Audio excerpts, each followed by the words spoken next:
Welcome to the Brad Links Wedgeducation series. Today we're talking all about your guide to getting published. First, I want you to be able to take advantage of some free downloads that we've created for you. Our first is our Guide to Getting Published checklist. What we've done is taken all the information we're going to go over in this video and put it in an easy-to-use checklist that you can use during your submission process to make sure that you don't miss a detail. And as an added bonus, we also have shot list must-haves. This shot list will help you during a styled shoot make sure that you've captured all of the photos and the details that publishers are looking for. Before we get started, I want to make sure that you can take advantage of some free downloads that we've created just for you. Our first is our Guide to Getting Published checklist. What we've done is take all of the information we're going to go over in this video and put it in one easy-to-use checklist that you can download and make sure that you use during your submission process so you know you don't forget a single detail. And as an added bonus, we also have shot list must-haves. This list will help you during a styled shoot or a real wedding to make sure that you get all of the photos that publishers are looking for. So first, let's talk about why should you try to get featured in the first place? Well, a lot of people often think it's to generate leads.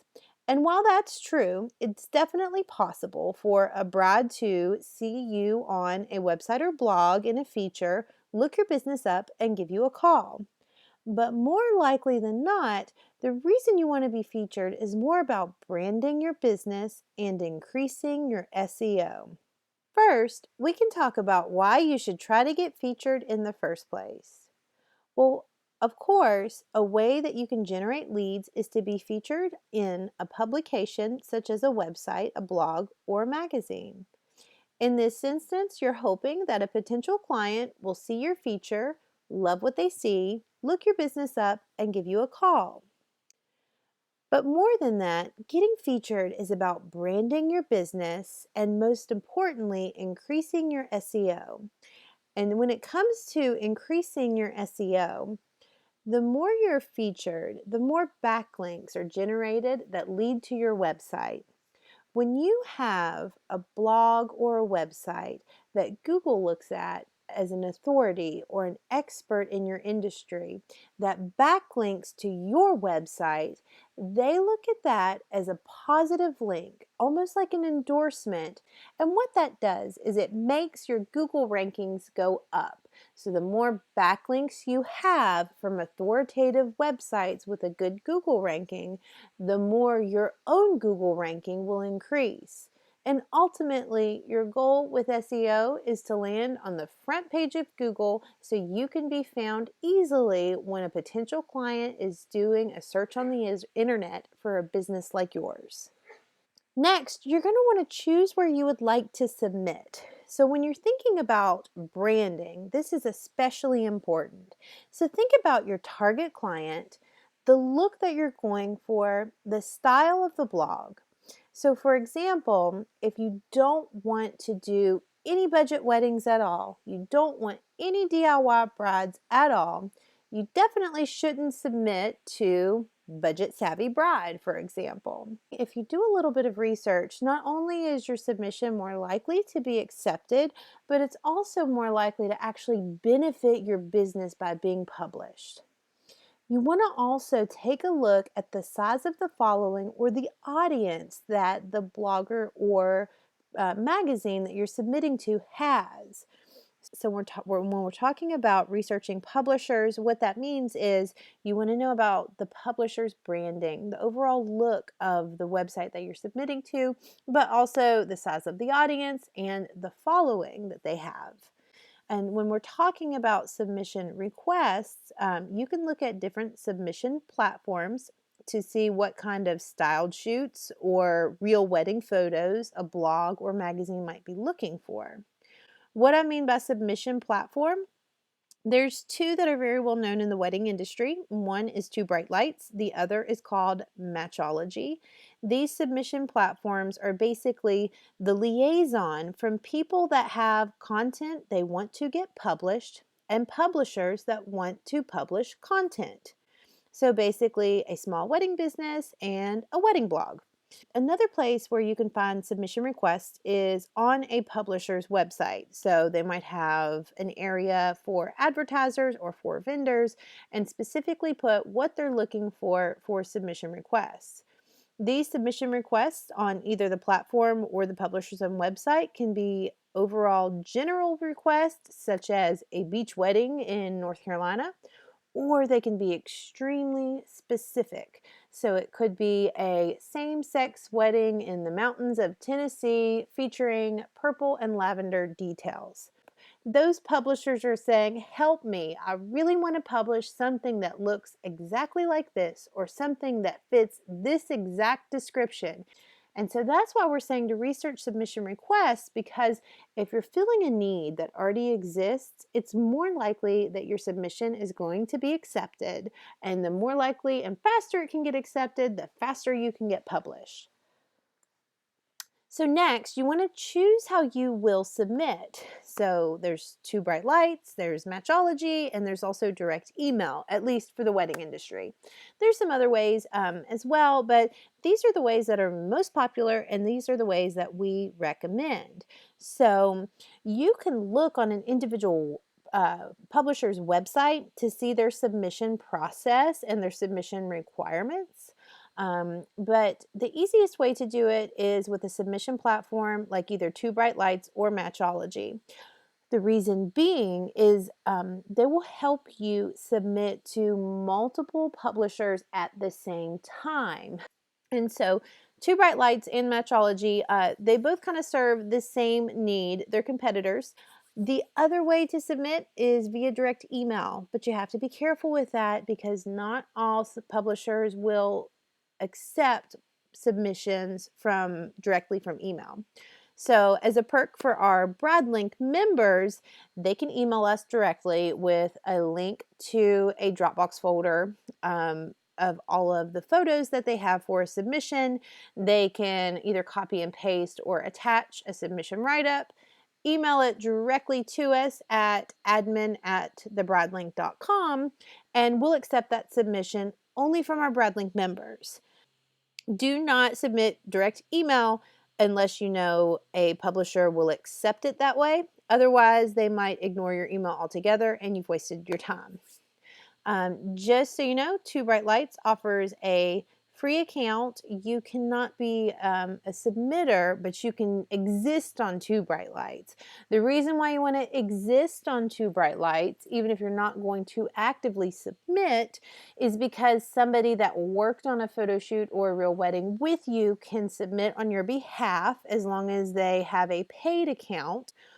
And also, every time a photographer uploads an album to Two Bright Lights, if they worked with your business and you have an account on Two Bright Lights, they can connect your business to that album, and then you automatically have access to that album as well, which can help you publish the album if you get permission from the photographer and a paid public submitter's account, or B, give you access to photos that you can use for your social media and your marketing with the photographer's permission. And so that way it can be a really organized, easy way for you to have access to a ton of albums of your real weddings and events and your styled shoots. So when you choose how you submit, definitely look into Two Bright Lights and Matchology both, because there's some other added benefits to having an account on either one of those, in addition to the fact that you can submit to be published. Next item is to make sure you meet the required submission criteria. And what we mean by that is, first we can talk about eligibility and seasonality. Eligibility can be pretty clear cut. So it's whether or not you are eligible to even submit to a blog in the first place. So for example, some blogs might be a regional blog, which means they only cover a specific area or a certain state.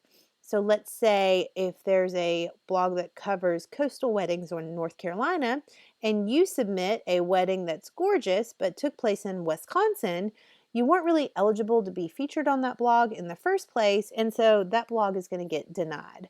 So make sure that you look at an individual blog's eligibility criteria and make sure that you are a good fit. Next is seasonality. If our publication calendar is looking to publish spring weddings because we know brides are planning spring weddings, it's not a good time for you to submit a gorgeous wedding that takes place in the snow. So maybe you should hold on to it and submit it a little bit further down the line when the winter is catching up. But if you do it out of season, it's more likely to be denied because it's not going to be a good fit for what the blog is trying to publish right now. And they're not worried about what's going on months down the line in advance. So it kind of just depends on how far in advance the publication schedule is. But basically, just make sure that you're keeping up with seasonality and don't submit things that are too far out of season. Next, exclusive versus non-exclusive. So what that means is an exclusive blog has such a large following and an audience that they have the ability to say, we only want to publish blogs that have never been published before. Basically, they want first rights to be the one that publishes all the pretty pictures. They want to be the only one on the internet that has those photos.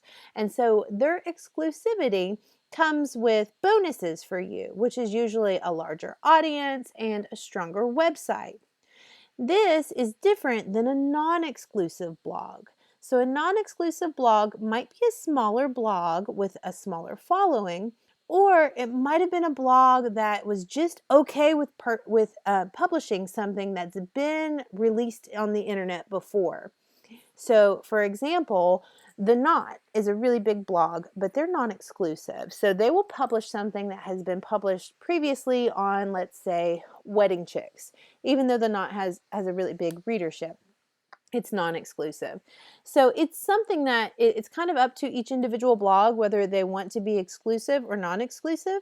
It usually will be clearly stated if they are exclusive or not.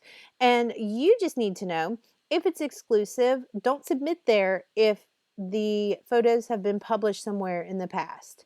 Usually the only exception to that is you could publish it at some point on your own blog and then submit to an exclusive blog. But really it's preferred if for an exclusive blog, it's just not been published anywhere before.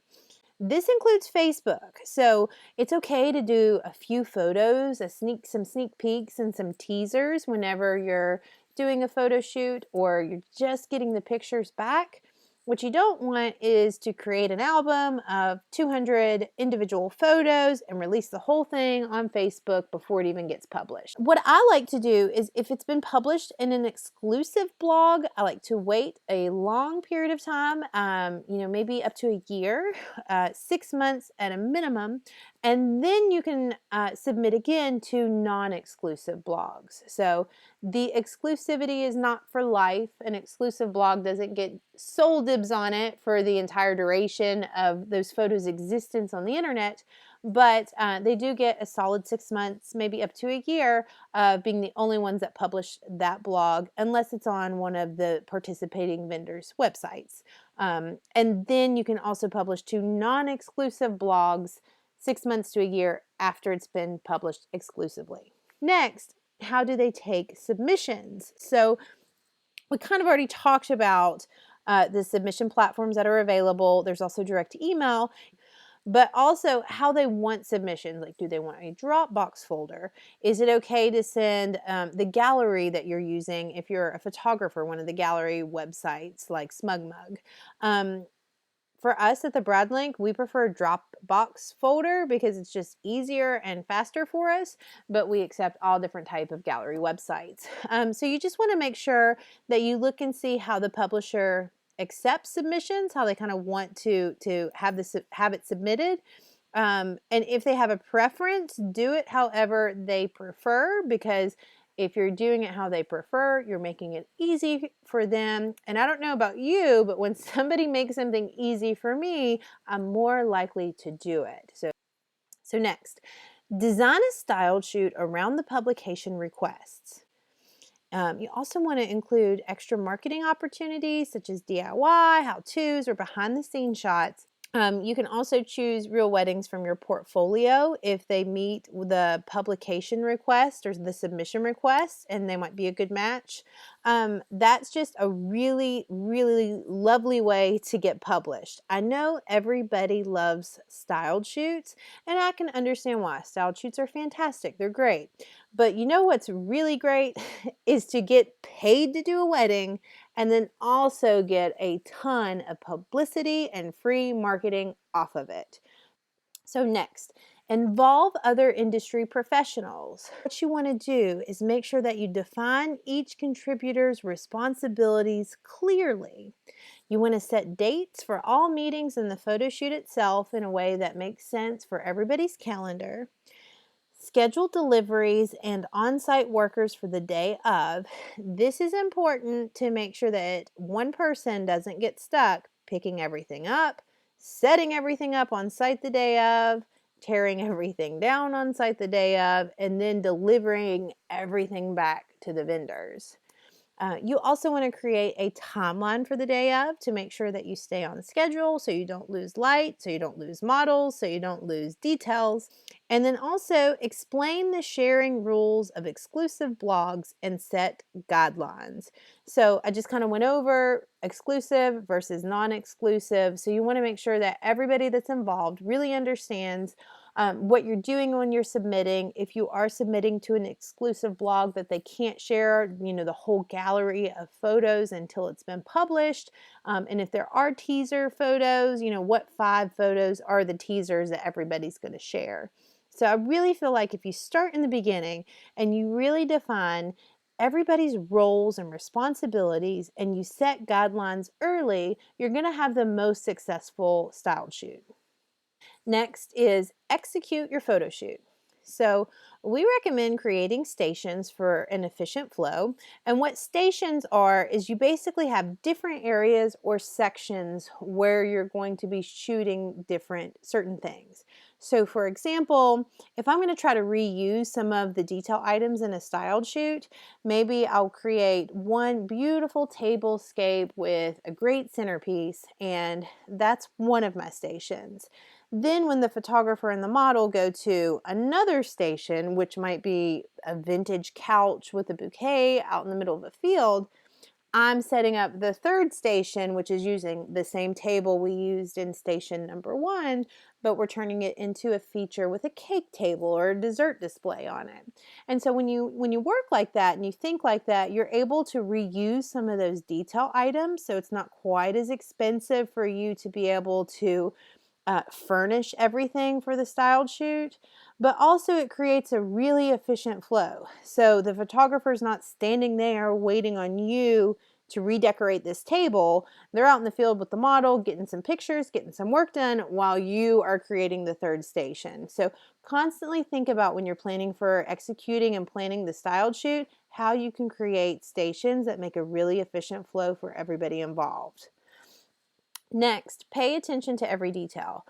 I have had some photo shoots that were doozies. They were gorgeous. They were published on, covers of magazines and multiple times. And then every single time that I look at it, I see a crooked candlestick and I hate it. And so you want to make sure that you look at every single detail. Make sure the candlesticks are straight. Make sure that the chairs are lined up perfectly and they're all the same distance away from the table, that no napkin or fork is crooked. And so look at it from different angles and look at as many details as possible from different angles and make sure things look straight and orderly. Next, you want to follow your shot list and make sure you capture all of the necessary shots. So this is where our added bonus comes in. We actually have a shot list that was provided by Too Bright Lights. So it's one of those submission platforms that I was talking about. And it literally goes over every aspect of a real wedding and includes a little checkbox for every detail that you might be able to capture at a real wedding. And you can use it for styled shoots too.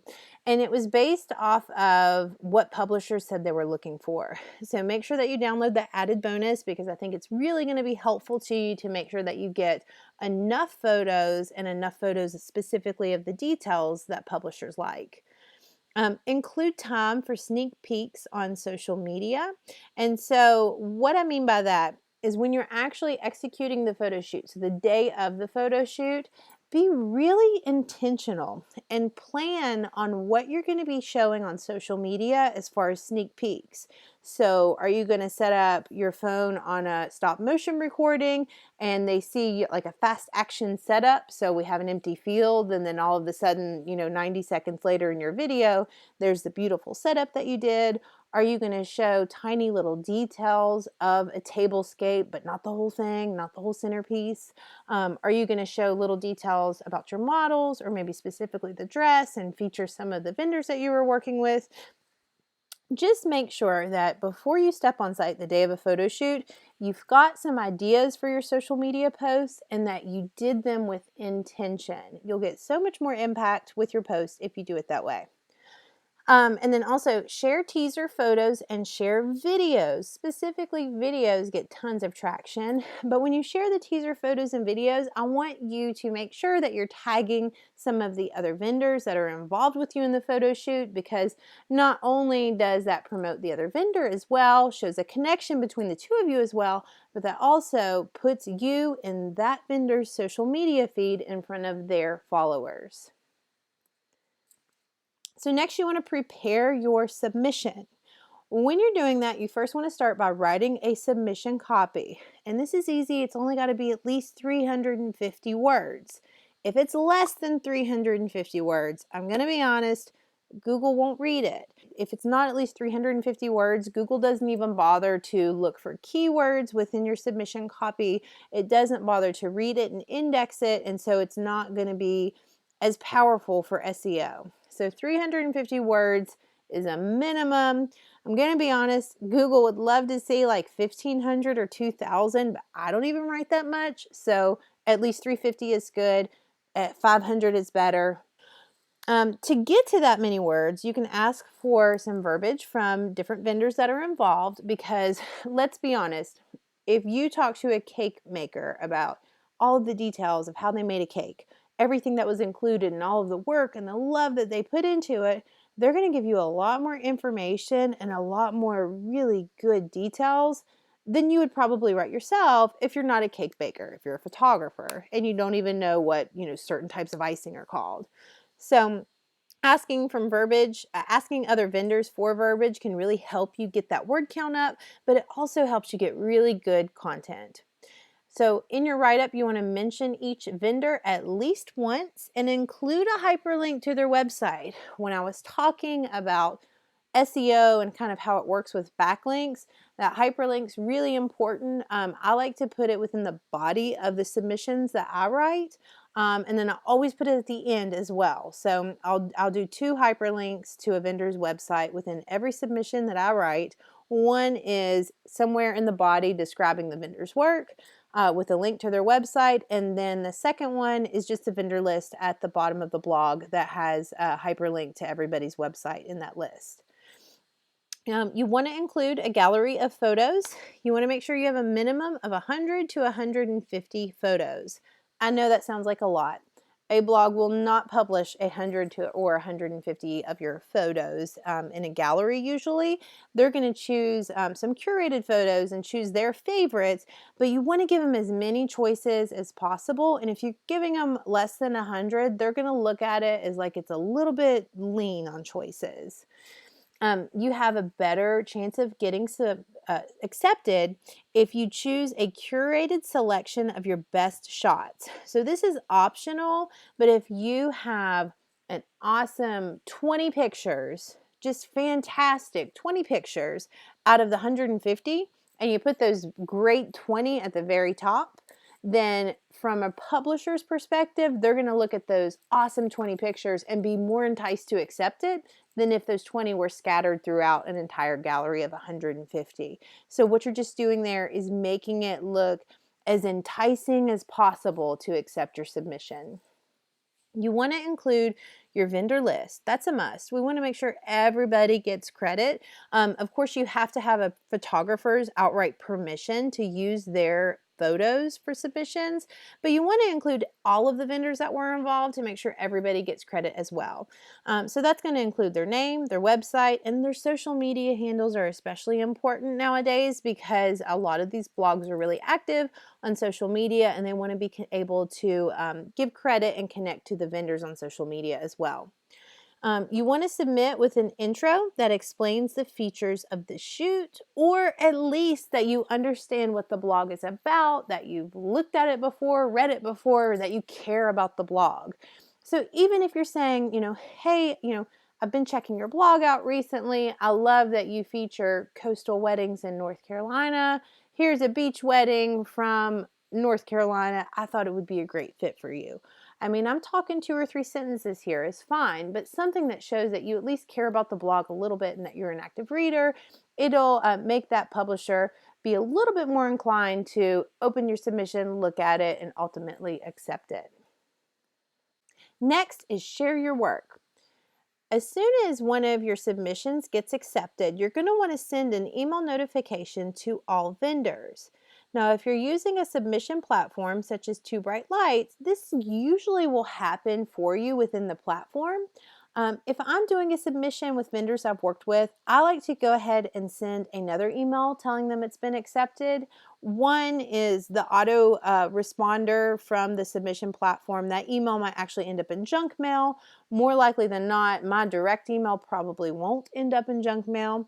And 2, it just draws some extra attention from the vendor that you got something published and that it was accepted. And so you send them an email when it's accepted, and usually a publisher will kind of give you a date as to when they're going to publish it. Then on the day that it's published, I usually send another email or at least tag all of the vendors on social media the day it's published, so that way they know that they should share it on social media that day as well, and tag each other. So that kind of just helps with making sure that you and all of the other vendors are getting as much publicity as possible, that you're sharing your links and tagging each other so you can get into each other's social media feeds and get in front of each other's target audience, as well as get in front of the social media following from the blog or magazine that you were published in. So you want to make sure that you share on all of the social media platforms that you're active on. You want to make sure that you like and comment anytime that it is shared by other vendors and the blog itself. Publishers love engagement, and so making sure that you like and comment specifically on the post that was shared on the social media from the publisher, so on the blog's Facebook page or on the blog's Instagram, is key. So publishers really love when you engage with your own features. So engaging with posts from the blog and other vendors is especially important. And then you want to keep a file of all of your featured work so you can share it with clients. What we actually do is we add the publisher's badge to our website. So we have a big blog that just says, here's where we've been featured. And if you click enough buttons on my website, you can find the blog that shows all of our features. And we just kind of keep filling it with badges as we've been featured. So then you can just see how many times our business has been featured, and it adds a whole lot of authority to our business. But also what we do when we have a spreadsheet of all of our features, and there's a little bit of information, like some descriptive terms that we have in our notes section. So later on, let's say I did a styled shoot and it was teal and coral vintage wedding styled shoot. And then later I'm talking to a bride that says, oh, I'm thinking about doing a vintage wedding. I love the color coral. I can easily go in my spreadsheet, find one of the features that's on a blog, and send her the link. So not only does that kind of build some authority and expertise in the eyes of the client, but it also makes it really easy with me to share those pictures with them. So definitely share your work as much as possible in all of those ways. It just gives you that added benefit. You've already been published at this point, but it just gives you that added benefit so the publication can keep working for you. So That's our guide to getting published from the Bradlinks Wedgeducation series. If you have any questions, we would love to hear them. You can contact us at admin@thebradlink.com.